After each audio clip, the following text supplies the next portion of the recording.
of this country. He is the IT person, and the technology is the tool to leapfrog.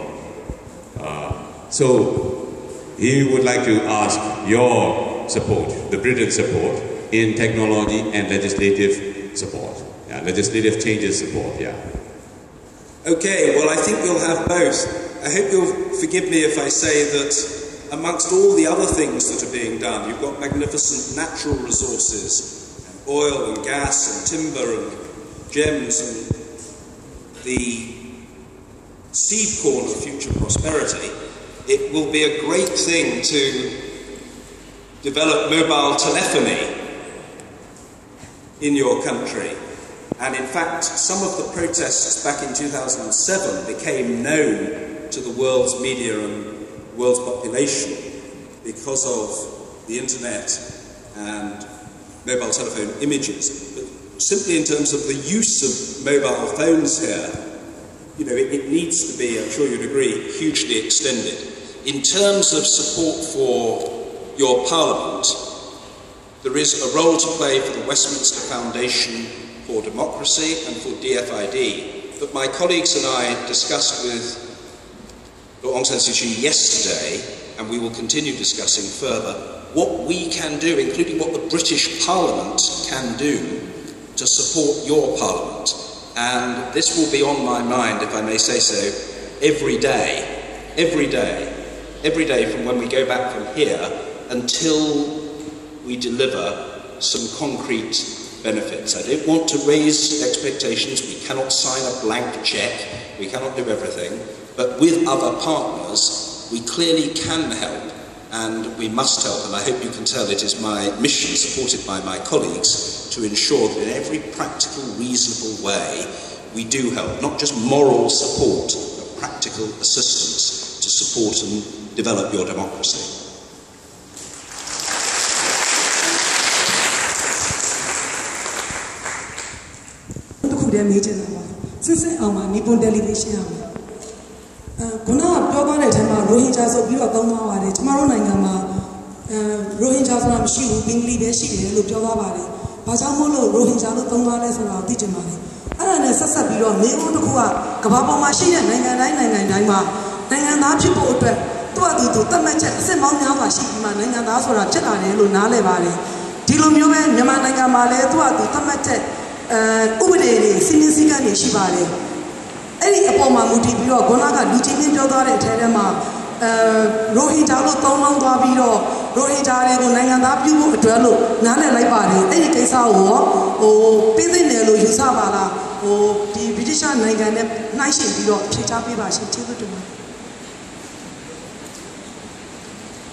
In your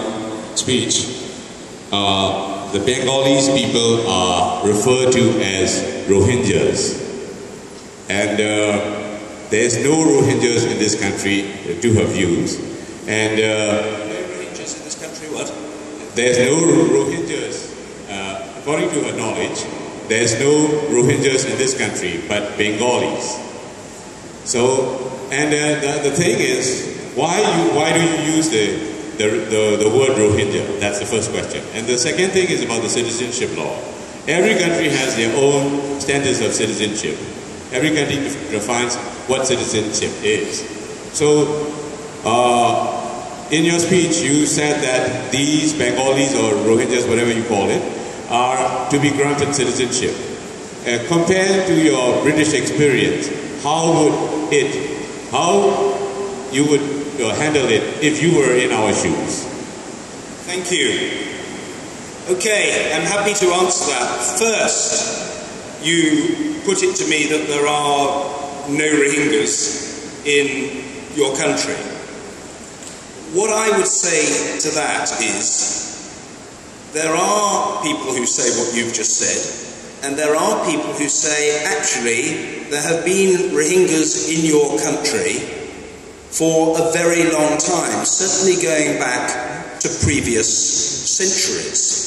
And there is a great debate and argument which can go back and forth, back and forth, back and forth. Were they here? Weren't they here? Should they be here? Shouldn't they be here? Do they belong? Don't they belong?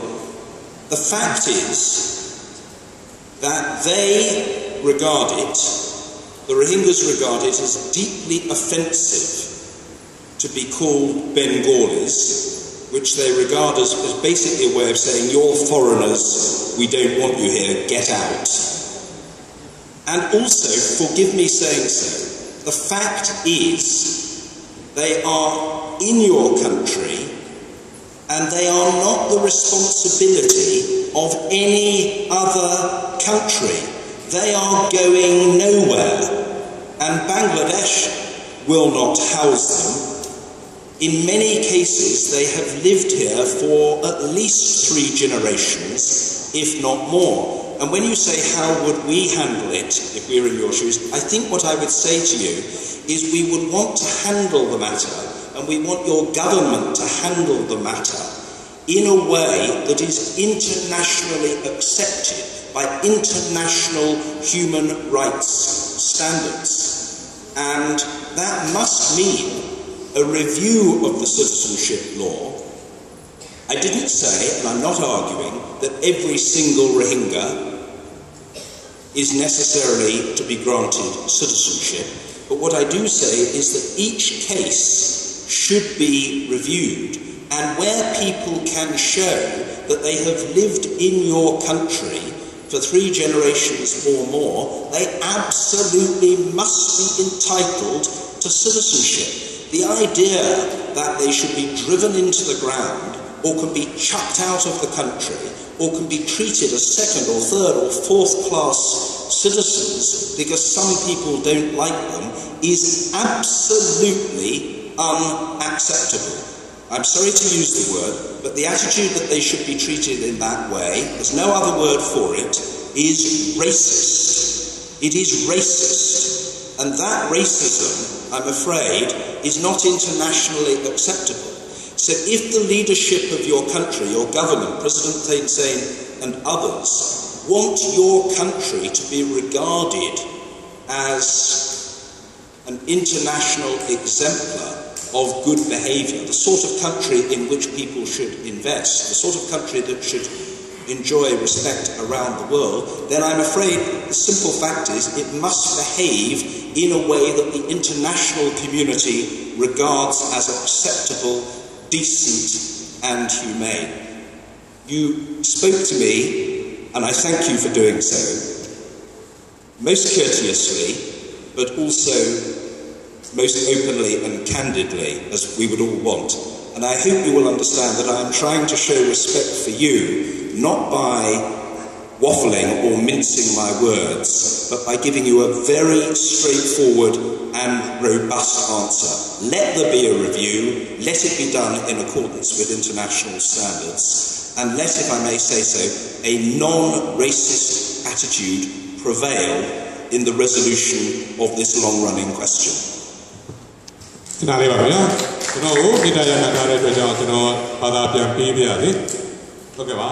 Okay, say TV ba, Dr. Mamaပြောထားပါတယ်ခဏလေးမှမဆောင်နိုင်ကြတော့ဘူးလားเนาะခဏလေးဆောင်ပြကြပါအဲ့တော့ဒီပြောသွားတဲ့စကားလေးကအရေးကြီးလို့ပါတာပြန်ပေးပြရစီပထမဦးဆုံးကတော့ရိုဟင်ဂျာလားဘင်ဂါလီလားဆိုတဲ့ပြဿနာကရိုဟင်အခုဆရာမလေးတော်စစ်စစ်အောင်ပြောသလိုပါပဲရိုဟင်ဂျာမရှိပါဘူးဒီတိုင်းမှာဘင်ဂါလီတွေပဲရှိပါတယ်ဆိုတဲ့စကားကလည်းပြောတဲ့လူတွေပြောကြပါတယ်ဒိုနည်း၎င်းပဲဘုရားဦးရိုဟင်ဂျာတွေဒီမှာတစ်ခေတ်ဆက်ဆက်ရှိခဲ့ပါတာပါမျိုးဆက်ပေါင်းများစွာနေထိုင်ခဲ့ကြတာပါလို့ပြောတဲ့လူတွေကလည်းပြောနေကြပါတယ်အဲ့တော့အငြင်းပွားမှုတွေကတော့နေရာတိုင်းမှာရှိနေကြတဲ့သဘာဝပါပဲသို့တော်လည်းပဲပြောကြသလိုဆိုလို့ရှိရင်တော့ကျွန်တော်တို့တိုင်းပြည်ဒီမြန်မာနိုင်ငံထဲမှာနေထိုင်ပေါက်ပွားခဲ့ပြီးတော့မျိုးဆက်30မကနေထိုင်ခဲ့ကြတဲ့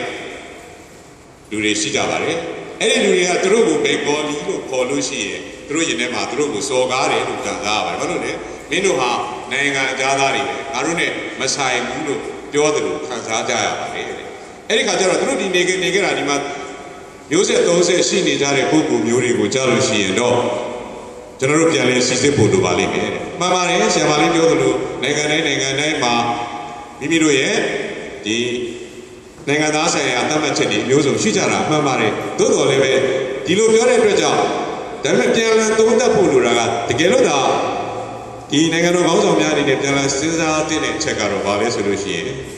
နိုင်ငံတကာလူ့အခွင့်အရေးစံများနဲ့ကိုက်ညီသော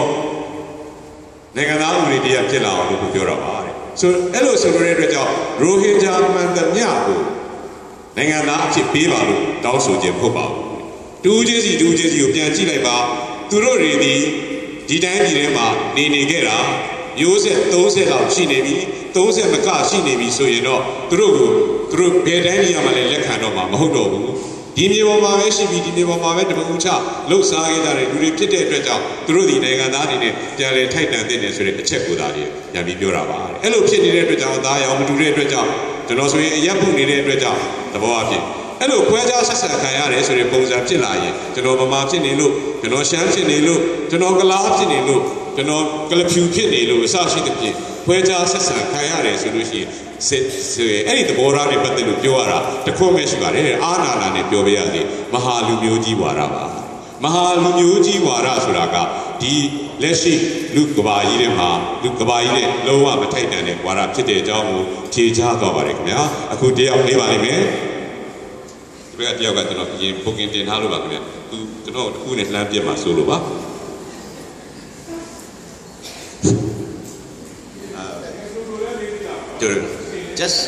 Just a comment and 2 questions. I'm a former diplomat and now working in the media, Skynet. One comment is, when I worked with my Minister of Foreign Affairs, my minister said to me that we can choose a friend, but we cannot choose a neighbor. This is very important, I think. So asking that, this is very important comment that my minister mentioned. So I hope you understand that comment. Another one is, since you are an experienced Parliament member, Speaker of the House of Commons of UK, in the World Economic Forum, Aung San Suu Kyi mentioned that our constitution is the most difficult constitution to amend. So in that sense, with your experience, please give me the comments of our constitution, difficult to amend. And second question, the last question is, you are saying about the human rights, freedom of speech, and democracy, and so many things. It is easy to say, but look at our people, look at our generation, look at the young generation. We need to know about such democracy and human rights, and such things, or the practice of your Western countries. So, to give you an example, the former ambassador of Australia here in those days, they did a wonderful job, that they are not criticizing anything about human rights in those days to our country, but they came here and taught us what is human rights. So I think this is very important for Britain, UK, to teach our young generation of what is democracy. So Americans are coming here, and Johns Hopkins University is coming here to teach us about human rights and everything. So what is your plan for that? Okay. 2 short answers. Oh, he's going to translate. Are you going to translate? Did people understand that? Did people understand the question? Some. Okay. You asked about the difficulty of changing the constitution, and that Aung San Suu Kyi had herself said it's very difficult to change the constitution. Yes, it is. As I understand it, and you'll tell me if I'm wrong, 75% of the Parliament is required to support constitutional change. In fact, probably just over 75%, and a quarter can block it. And of course, a quarter of the Parliament is represented by the army. So if the army all stick together to block change, then they could succeed. I hope that the power of persuasion will work to ensure that more than 75% of the Parliament wants to change the Constitution, because unless the Constitution is changed, your democracy cannot come to fruition, and internationally it will be seen that things have not moved on satisfactorily at all. So I hope, even if not out of principle, and I hope it will be from principle, out of the realisation of your country's own interest, Parliament will vote for decisive change, including the right of a free choice as to who will be your next president, with Dorsu having the chance to be a candidate and not subject to this ridiculous arbitrary restriction. Secondly, you say, well, human rights are important, but isn't it necessary for people to come and talk about human rights, explain human rights, celebrate human rights to your people, your young people? Well, reinforcement, I think I would say, is important, and I'm very open, that's why I'm here, to visits of this kind and more visits and exchanges between our two countries, evening scholars, people coming to the UK to study and learn, people from the UK coming here. But I do think that a lot of your people, if I may say so, a lot of your young people have got a basic thirst for democracy. It may be that the question of how to achieve democratic change is something with which you certainly need help, but I don't think there's much doubt that most of your people want change, because if you ask very simply, what does it mean, democracy and human rights, the right not to be killed or tortured because of your views, the right to stand up for what you believe, the right to organise politically independently of the government, the right to stand for Parliament, the right of different parties to operate. I mean, these are quite simple concepts. How to make them happen effectively, sure, you need help, and we and others must help to deliver that assistance. But I believe that the flame of freedom exists everywhere. The yearning for self-government and for human rights is something that applies, that exists, that can be nurtured in every human heart. And if that's true in my country and around the world, it's true in your country as well.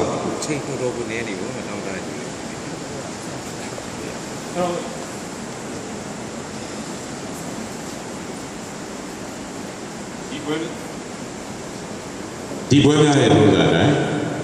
ကျွန်တော်တို့မှာအချိန်တော်တော်ဆင်းရဲ